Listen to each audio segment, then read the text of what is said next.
E di që edhe këtu mes nesh ka disa që mendojnë se fitoret shëmbullore elektorale të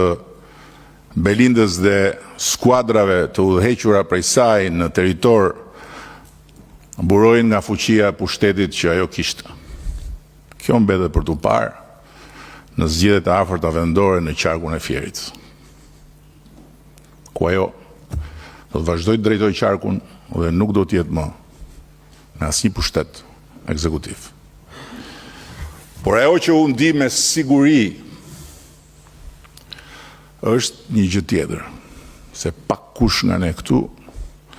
i mban si Belinda Balluku kontaktet me territorin, duke shkuar rregullisht në zonat që mbulon si drejtuese politike.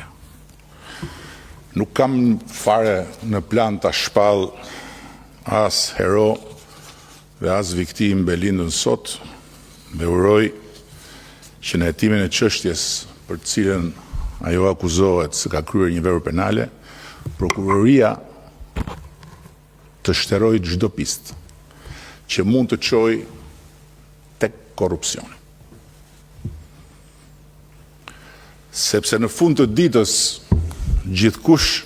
pas të 18-ave varet vetëm nga këmbët e veta,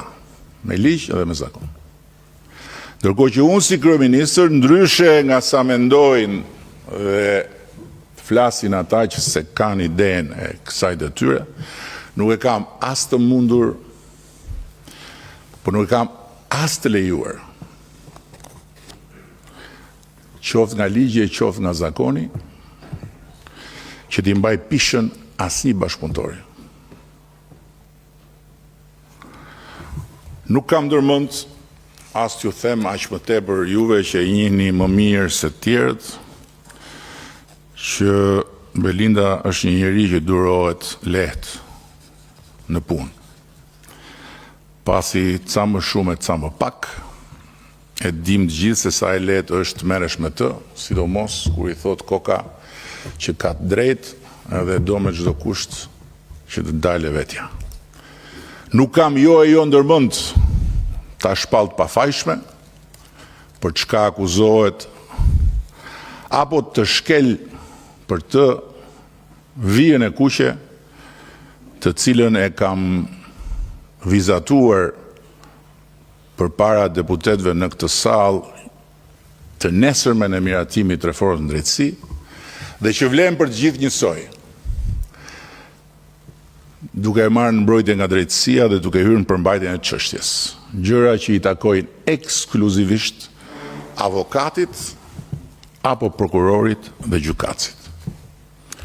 Jam si jam unë dakord me këta të fundit. Por nga ana tjetër, nuk kam ndërmend as që në një moment si ky t'i lë pa përmendur transformimet e mëdha në dy sektorët që ministria kanë drejtuar dhe ndjekur për ditë,